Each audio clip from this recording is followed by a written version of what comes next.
Hello, good morning, most welcome easy to learn classes. कैसे हैं आप सभी लोग? उम्मीद है आप सभी अच्छे से होंगे और इसमें अपनी बोर्ड परीक्षा की तैयारी ज़ोरों शोरों से कर रहे होंगे। और आप तन मन धन से लगे रहिए, क्योंकि आपके अपने ड्रीम्स हैं, अपने अपने सपने हैं। उन सपनों को साकार करने के लिए शिक्षा बहुत ज़रूरी है और उसके लिए आपको पेपर की तैयारी करनी पड़ेगी, अच्छे मार्क्स लाने पड़ेंगे हैं, तभी आप अच्छा कुछ जीवन में अपना कर पाएंगे। तो इसलिए आज मैं आपको जो लेकर आई हूँ सब्जेक्ट, वो गृह विज्ञान है, कक्षा 10 में।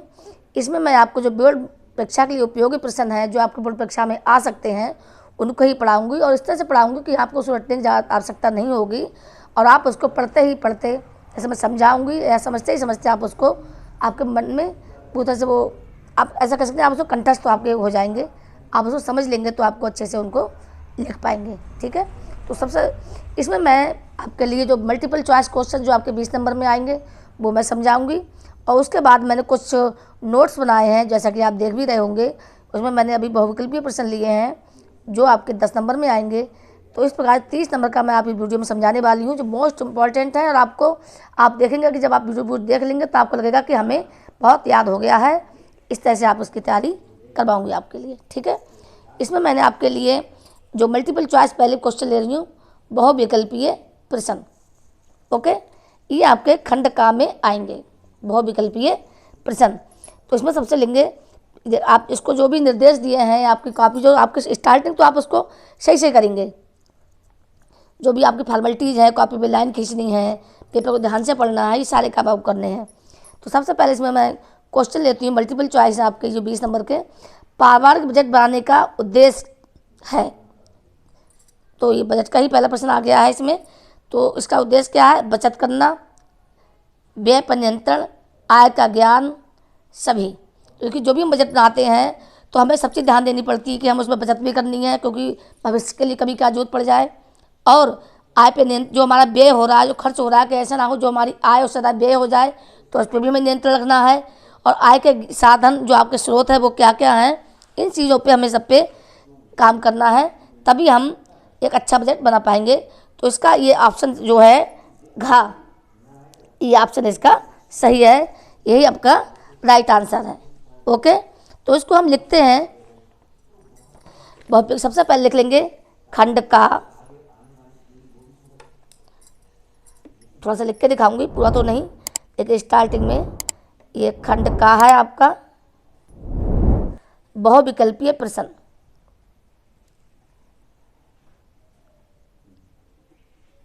ठीक है ना, ब्लैक पेन से लिखना है, राइटिंग का विशेष ध्यान रखना है आप लोगों के लिए। और इसमें पहला प्रश्न था ये 1 का घा, तो प्रश्न नंबर 1 का उत्तर ये आप लिख सकते हैं, बहुविकल्पीय प्रश्न है तो आपको आप लिख सकते हैं आंसर नंबर 1। ठीक है, तो इसका है घा ऑप्शन जो है इसका सही है। इस तरह से आप लिख देंगे तो आपको इसमें पूरा नंबर मिल जाएगा, पूरा प्रश्न उतारने की आवश्यकता नहीं है। उसी प्रकार से बचत की आवश्यकता है। बचत हम क्यों करते हैं?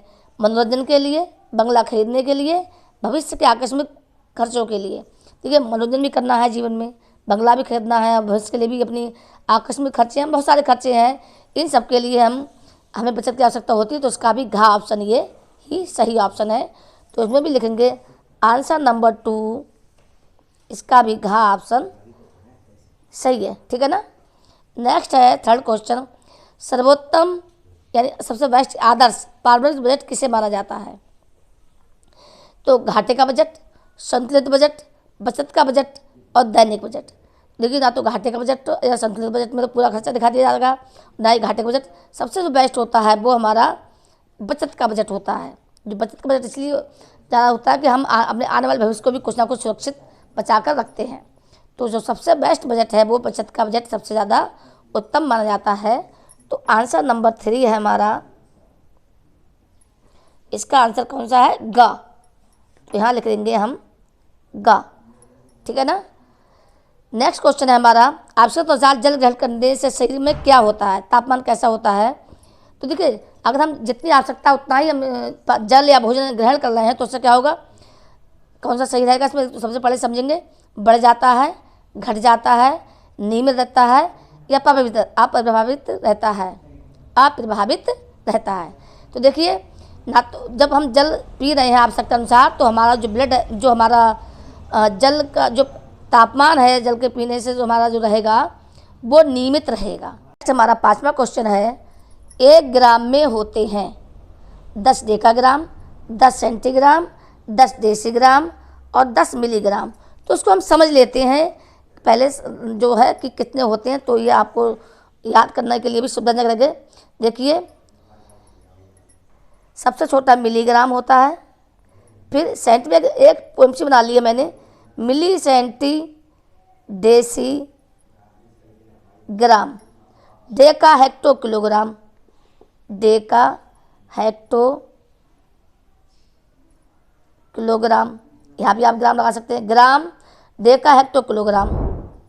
तो आपका पूछा है कि क्वेश्चन है आपका 1 ग्राम में होते हैं, कितने होते हैं, देखिए 1 ग्राम में यहाँ चू लगा दीजिए तो 10 डेसीग्राम हो गए, 1 ग्राम में 100 सेंटीग्राम हो गए और 1 ग्राम में 1000 मिलीग्राम हो गए। ठीक है, तो 1 ग्राम में होते हैं। तो अब आपका पूछा है डेसीग्राम, तो कितने होगा ये 10। अगर पूछ जाता है सेंटीग्राम तो कितने हो जाते हैं 100। जैसे 1 मीटर में कितने सेंटीमीटर होते हैं, तो मिली सेंटी डेसी मीटर, तो मीटर क्या आ जाता है यहाँ पे, ग्राम का पूछा है तो ग्राम का आ जाएगा, तो उसको याद कर लीजिए, मिली सेंटी डेसीग्राम, ग्राम, डेका हेक्टो किलोग्राम। तब 1 किलोग्राम में 10 हेक्टोग्राम हो गए, 100 डेकाग्राम हो गए और 1000 ग्राम हो गए। तो इस प्रकार से आप कर सकते हैं। इस सरल तरीका था समझाने का, पोएम की तरह आप इसको रट सकते हैं, इससे कि आपका आंसर जो है बिल्कुल गलत नहीं होगा। तो इसका जो 1 ग्राम में होते हैं, तो जैसे कि आप अभी बताया था 10 ग्राम, ठीक है ना, तो 10 ग्राम जो है वो हमारा सही उत्तर है। अब इसको मैं बार बार उसको नहीं लिखूंगी, आपका इसमें मैं चिन्ह लगाती जा रही हूँ, बाकी आप अपना जैसा बताया वैसे करते जाएंगे। नेक्स्ट है H2O का तात्पर्य है, H2O का तात्पर्य है, तो आप भी जानते हैं H2O किसका रासायनिक सूत्र है, विद्युत का है, पानी का है, हवा का है या आग का है, तो यह है पानी का सूत्र है H2O। इसको कई तरीके से पूछा जा सकता है, इसको भी हम समझ लेते हैं। ये रासायनिक अब पूछा सकता है आपका जल का रासायनिक सूत्र, जल का रासायनिक सूत्र, तो भी आप लिखेंगे H2O है, या H2O रासायनिक सूत्र, उल्टा पूछ सकते हैं H2O रासायनिक सूत्र है, सूत्र है, तो उसका उत्तर भी जल का है। तो एक बात को कई तरीके से पूछा जा सकता है, जल का रासायनिक सूत्र H2O, या H2O रासायनिक सूत्र है जल का है, या जैसा कि इसमें दिया है H2O का तात्पर्य क्या है, तो जल। ठीक है ना, समझ में आ गई होगी। इसको कई तरीके से पूछा जा सकता है, तो आप सही से समझ लीजिए। नेक्स्ट है लौह तत्व की कमी से कौन सा रोग होता है। लौह तत्व की कमी से बेरी होता है, एनीमिया होता है, मिसमस होता है या रिकेट्स होता है। तो लौह तत्व की कमी से एनीमिया होता है, तो इसलिए कहते हैं कि हरी पत्तेदार सब्जियां खाइए, पालक खाइए, इस तरह की चीज़ें खाइए, तो इनमें लौह तत्व की मात्रा सबसे ज़्यादा होती है। तो लौह तत्व की कमी से एनीमिया रोग यानी खून की कमी, एनीमिया मीन्स खून की कमी होती है। ठीक है, अशुद्ध जल से होता है, अशुद्ध जल के पीने से रोग होते हैं क्षय रोग, चेचक, हैजा या इनमें से कोई नहीं। तो देखिए अशुद्ध जल के पीने से हैजा रोग होते हैं, हैजा के साथ साथ में टाइफाइड, पीलिया, पेचिस, अतिसार, इसको भी समझ लेते हैं। देखिए अशुद्ध जल से हैजा तो होता ही है, उसके साथ साथ में और भी रोग हैं, बहुत सारे रोग हैं जो जल के शुद्ध जल के पीने से होते हैं, जैसे हैजा, टाइफाइड, कोई सा पूछा जाए तो आप उसको आराम से दें, इसलिए मैं समझा रही हूँ। पीलिया, ठीक है, जॉइंटिस बोलते हैं जिसे, या पेचिस या अतिसार, ये कई सारे रोग हैं जो अशुद्ध जल के पीने से होते हैं। तो कर लीजिए, आप इसको समझ लीजिए। ठीक है, तो इसका भी हैजा जो है गा ऑप्शन सही है। नेक्स्ट है अंतर्राष्ट्रीय योग दिवस किस दिन मनाया जाता है। तो ये 21 जून को मनाया जाता है, आप इसको अच्छे से याद कर लें सभी बच्चे। 21 जून को अंतर्राष्ट्रीय योगा दिवस मनाया जाता है, जो स्वामी बाबा रामदेव ने इसकी शुरुआत की थी, जो हमारे योग विश्व योग गुरु हैं और बहुत अच्छा हर क्षेत्र में उनका कार्य है, तो बहुत आदरणीय है, सम्माननीय है। तो विश्व योगा दिवस जो है 21 जून को मनाया जाता है। नेक्स्ट है विश्व शौचालय दिवस किस तिथि को मनाया जाता है? विश्व शौचालय दिवस किस तिथि को मनाया जाता है? तो ये है 19 नवंबर। 19 नवंबर को सरकार है, उन्होंने विश्व शौचालय दिवस मनाने की घोषणा की थी। तो विश्व शौचालय दिवस जो है 19 नवंबर को मनाया जाता है। मक्खी द्वारा फैलता है, तो देखो मक्खी द्वारा भी हैजा रोग ही फैलता है। हैजा, बहुत सारे रोग हैं वो मक्खी से ही फैलते हैं, ठीक है। तो इसका भी राइट आंसर गा है, और उसका राइट आंसर का था 10वें का। नेक्स्ट है घर में सिलाई करने से बचत होती है। क्या की बचत होती है? समय की, धन की, कपड़े की, या समय, धन एवं कपड़े की। तो तीनों की होती है। देखिए अगर आपके पास जो घर में सिलाई कर रहे हैं तो समय की होगी, भी आपको आने जाने में भी समय लगता है, बार बार जाओ, सिलाई नहीं चला, तो घर में ही सिल लेंगे, जब भी समय मिलेगा सिल लेंगे। धन की भी होगी, भी हम उसको हमारा पैसा बचेगा हमारा। और तीसरा कपड़े की, जो जितना कपड़ा लाएँ उतना ही लगेगा, इससे अगर बचता भी है तो हम दूसरा काम कर लेंगे। तो इसका घा ऑप्शन सही है, समय, धन एवं कपड़े, घा ऑप्शन इसका सही है, ठीक है। नेक्स्ट 13 है यदि अस्थि एक से अधिक स्थान पर टूटती है तो उसे अस्थि भंजन कहलाता है।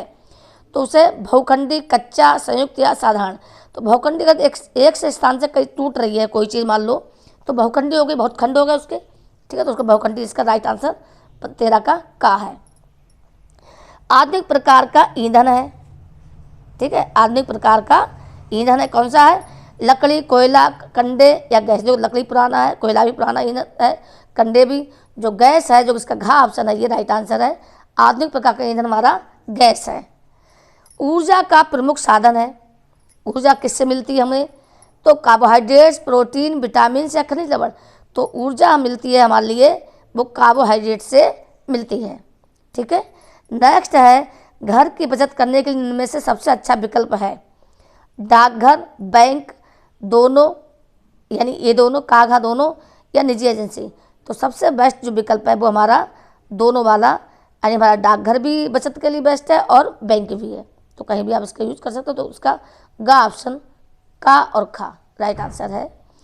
श्वसन क्रिया में कौन सी गैस बाहर निकलती है? हम सांस लेते हैं तो कौन सी गैस बाहर निकलती है? सांस ली तो ये हम ऑक्सीजन गैस लेते हैं, और जब हम सांस छोड़ते हैं तो वो कार्बन डाइऑक्साइड जो गैस है वो हम छोड़ते हैं। तो श्वसन क्रिया में कार्बन डाइऑक्साइड गैस बाहर निकलती है, ठीक है। कृत्रिम विधि से सांस कब दिलाई जाती है? जब कृत्रिम सांस हम दिलाते हैं तो या तो जल में डूब जाते हैं, फांसी लगने पर, दम घुटने पर।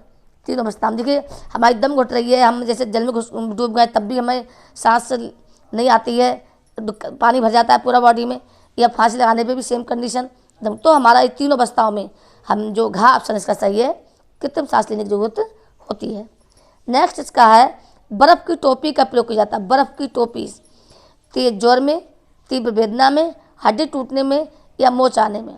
तो उसका राइट आंसर है तेज जोर। तेज जब बुखार होता है, फीवर होता है, तो पूरी बॉडी हमारी एकदम गर्म हो जाती है। तभी आप देखते हो कि उसको बॉडी से कपड़ों से पोंछते हैं, गीला कपड़ा उसको पोंछते हैं और सिर पर बहुत तेज जोर है तो कोई इफेक्ट ना हो हमारे बॉडी पे, हमारे सिर पे, तो हम उसमें बर्फ़ की टोपी का यूज़ करते हैं। तो उसका का ऑप्शन सही है, ठीक है। तो इस प्रकार से ये आपके मैंने कुछ प्रश्न लिए थे जो मैंने बहुविकल्पीय, ये मोस्ट इंपॉर्टेंट है और जो आपके एग्जाम है उसमें आ सकते हैं। इसके साथ ही साथ अब मैं दूसरा आपके लिए मैंने कुछ नोट्स तैयार किए हैं जो मैं आपके लिए लाई हूँ, मैंने लिखा भी, बोर्ड एग्जाम स्पेशल है ना, मोस्ट इंपॉर्टेंट क्वेश्चन आंसर इस तरह से। तो ये आपके लिए बहुत ही उपयोगी हैं जो मैं आपको समझाऊंगा। अति उत्तरीय प्रश्न जो नोट्स मैंने बनाए हैं सरल तरीके से आपके लिए इसको मैं समझाऊंगी। प्रथम प्राथमिक चिकित्सा किसे कहते हैं? ये प्राथमिक चिकित्सा क्या है? प्राथमिक चिकित्सा क्या अर्थ है? ये कई चीज़ों से कई तरह से पूछा जा सकता है। या प्राथमिक चिकित्सा का क्या तात्पर्य है? तो आपका आंसर इन सबका एक ही होगा। किसी भी रोग के होने पर या चोट लगने पर किसी अप्रशिक्षित व्यक्ति, यानी जो भी उसमें वहाँ पर मौजूद है, जो मौजूद हो प्रशिक्षित, तो इसलिए दिया अप्रशिक्षित। तो किसी भी अप्रशिक्षित व्यक्ति या जो वहाँ पर उस समय मौजूद है द्वारा जो सीमित उपचार किया जाता है उसे प्राथमिक चिकित्सा या फर्स्ट एड कहते हैं। समझ आ गई? कि किसी रोग में होने पर या चोट लगने पर जो व्यक्ति वहाँ पर होता है तो उसके द्वारा जो सीमित उपचार, उस डॉक्टर के ले जाने तक जो थोड़ा सा उपचार करते हैं उसे प्राथमिक चिकित्सा या फर्स्ट एड कहते हैं। ओके, क्लियर हो गया होगा, याद भी हो गया होगा, मैं समझती हूँ। सेकंड क्वेश्चन है कृत्रिम, मैंने इसको ये थोड़ा सा बोल रहा था, मैंने दिया कृत्रिम श्वसन क्रिया से क्या आशय है। प्राकृतिक श्वसन, जैसे मैं सांस ले रही हूँ, सभी सांस ले रहे हैं, तो ये हमारा प्राकृतिक नेचुरल श्वसन है, और इसमें कोई बाधा उत्पन्न हो जाए तो कृत्रिम सांस देनी पड़ती है। सॉरी। तो प्राकृतिक श्वसन क्रिया के बाधित होने पर अन्य व्यक्ति के स्वयं के प्रयास से, जब कोई अन्य व्यक्ति है जो स्वयं के प्रयास से पानी में डूब गए और जो वहाँ पे व्यक्ति है वो स्वयं के प्रयास से चलाई जाने वाली श्वसन क्रिया को कृत्रिम श्वसन क्रिया कहते हैं। समझ में आ गई। जो भी हमारी जो प्राकृतिक, जो हम नेचुरल से सांस ले रहे हैं, उसमें कोई समस्या उत्पन्न हो जाती है तो किसी अन्य व्यक्ति के द्वारा जो हमें श्वसन जो दी जाती है, जैसे हॉस्पिटल वगैरह में होते हैं तो सिलेंडर वगैरह होते हैं तो उनके द्वारा श्वसन दिया जाता है, सांस दी जाती है, तो उसे हम कृत्रिम श्वसन क्रिया कहते हैं। अर्थात कह सकते हैं ऐसा कृत्रिम श्वसन क्रिया का संचालन किसी अन्य व्यक्ति द्वारा किया जाता है। ठीक है। नेक्स्ट क्वेश्चन हमारा है, एक अच्छे बजट की 2 विशेषताएं लिखिए। तो 2 विशेषताएं, विशेष तो बहुत है लेकिन हम 2 विशेषताएं पूछी गई तो वही बताएंगे। अनावश्यक, यानी जो खर्च की जरूरत नहीं है, अनावश्यक है, व्यय को नियंत्रित करता है। और सेकंड है, प्राथमिकता के आधार पर अधिक से अधिक आवश्यकताओं की या जरूरतों की पूर्ति करता है। ठीक है। जो आवश्यक चीज़ें हैं जो उनको पहले करना है या किसे बाद में करना है, इन चीज़ों को ये देखता है, बजट में देखा जाता है। दूसरा, जो ज़्यादा आवश्यकता, अधिक से अधिक जो मैक्सिमम जो आवश्यकता है उनकी पूर्ति वो बजट करता है। तो ये जो है बजट की विशेषताएं हैं दोनों। तीसरा प्रश्न, जो 4th प्रश्न है हमारा क्वेश्चन, बजट कितने प्रकार का होता है, उनके नाम लिखिए। तो बजट 3 प्रकार के होते हैं, संतुलित बजट, घाटे का बजट और बचत का बजट। जो सबसे बेस्ट होता है वो बचत का बजट ही होता है। ठीक है।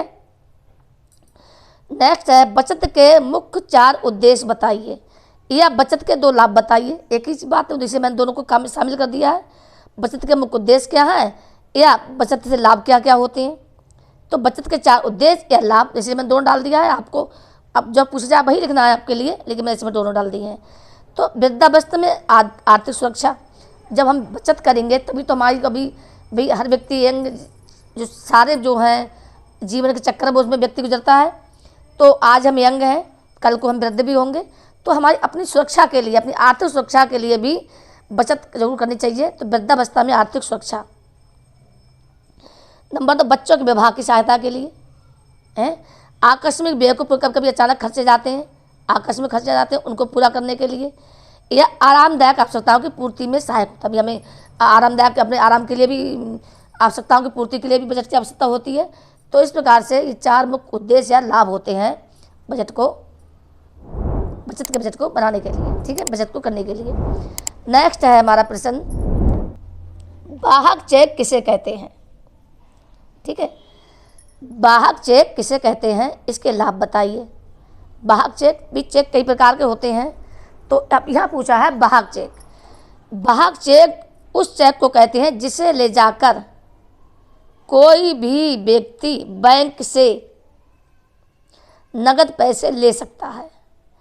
इस प्रकार का चेक अपने किसी भी विश्वसनीय, ठीक है, चेक कई प्रकार के होते हैं। एक चेक वाहक होता है, जैसे मैंने चेक काटा और आपको दे दिया आपके नाम से, तो ये, और आपने बाहर जाकर बैंक में जाके अपना पेमेंट ले लिया, तो ये तो हो गया वाहक चेक।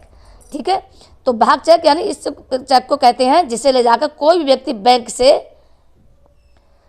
नकद पैसे ले सकता है। इस प्रकार का चेक अपने किसी विश्वसनीय, ऐसा नहीं किसी को भी दे देंगे, अपना कोई भी विश्वसनीय व्यक्ति को देकर ही बैंक से धन निकलवाते हैं।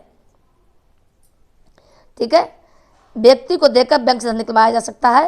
या किसी को जरूरत है पैसों की तो उसको इस पर दे देते हैं।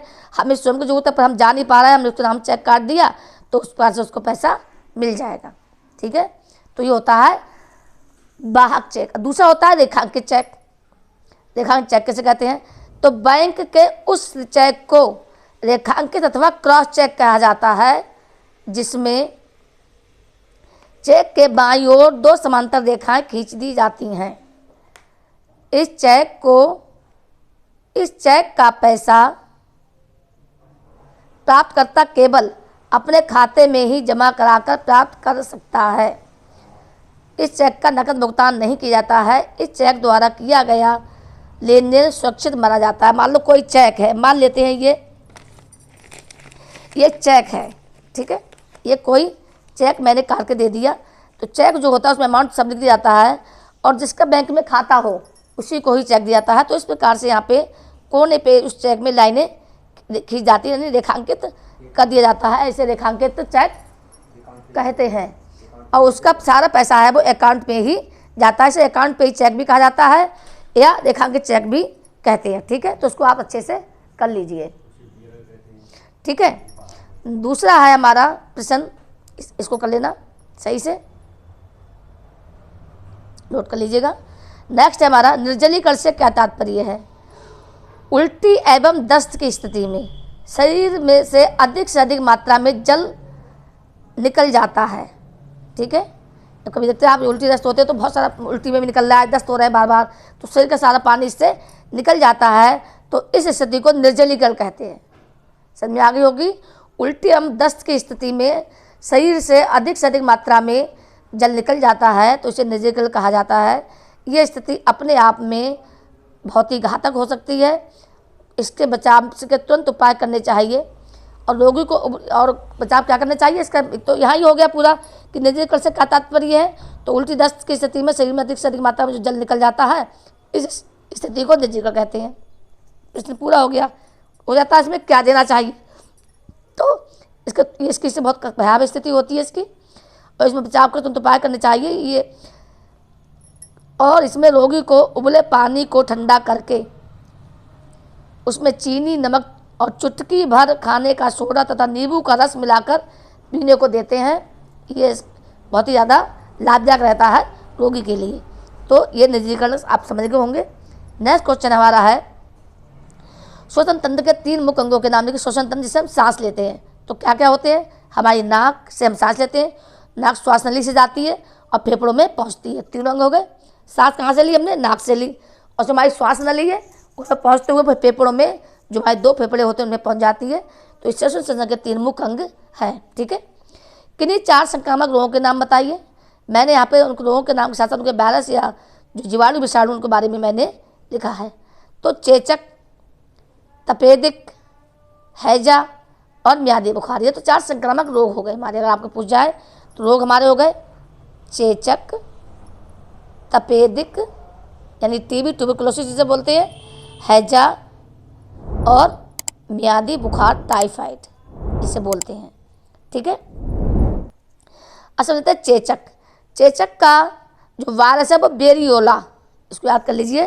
चेचक का वायरस है बेरियोला। नेक्स्ट है हमारा तपेदिक। तपेदिक इसका जो जीवाणु है वो माइकोबैक्टीरियम,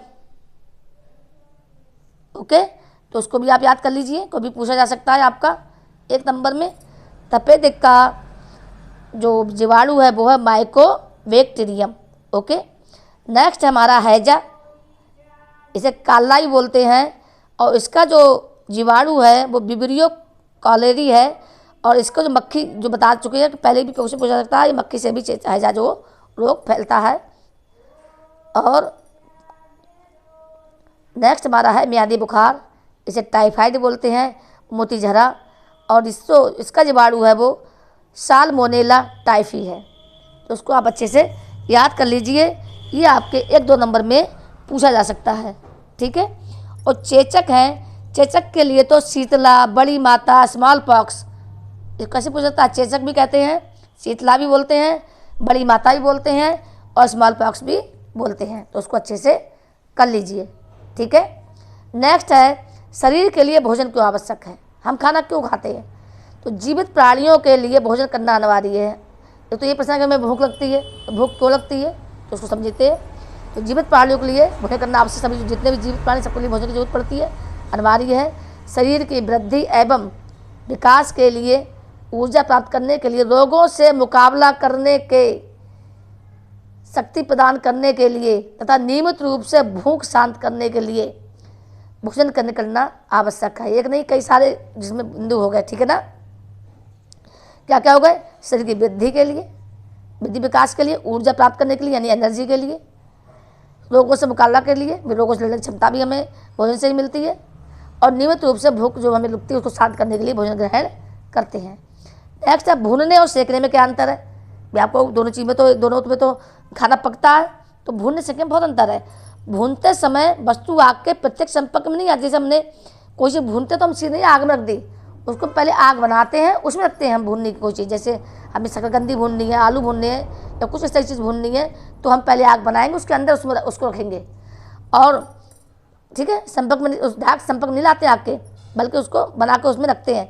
और जबकि सेकने में उसे सीधे अंगारों, जैसे रोटी सेकते हैं तो सीधे आग के सामने रख देते हैं, तभी तो रोटी सीखती जाती है। तो अंगारों में तथा विद्युत सलाखों के ऊपर सेका जाता है। बहुत सारी चीज़ें विद्युत सलाखों पे वो ऊपर रख के सेकते हैं।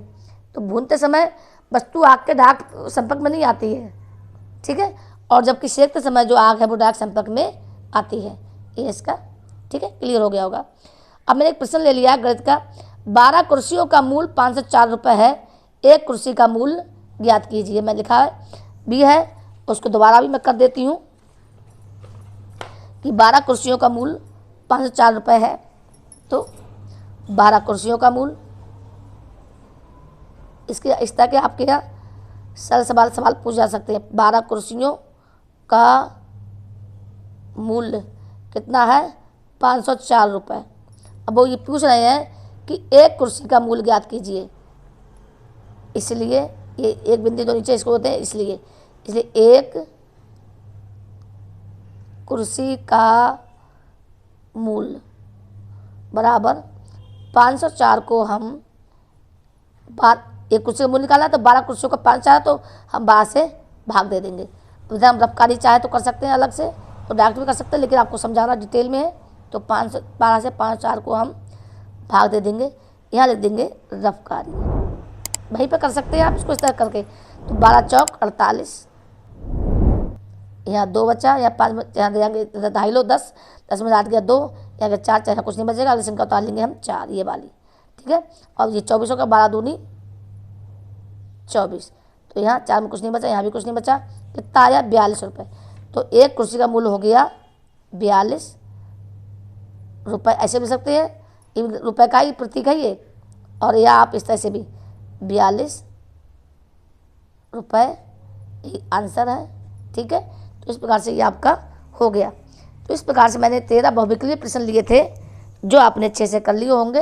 और नेक्स्ट वीडियो में जल्दी ही आपको आज ही दूसरा वीडियो डालूंगी, इसको आप अच्छे से कर लीजिए, समझ लीजिए, ओके। अगर आप मेरे चैनल पर नए हैं तो कृपया मेरे चैनल को सब्सक्राइब करें, लाइक करें, कमेंट्स करें। कुछ भी पूछना है, समझना है तो उसको आप मुझे कमेंट्स करके पूछ सकते हैं, जिसको मैं आपको डिटेल में समझा सकूँ। Thank you.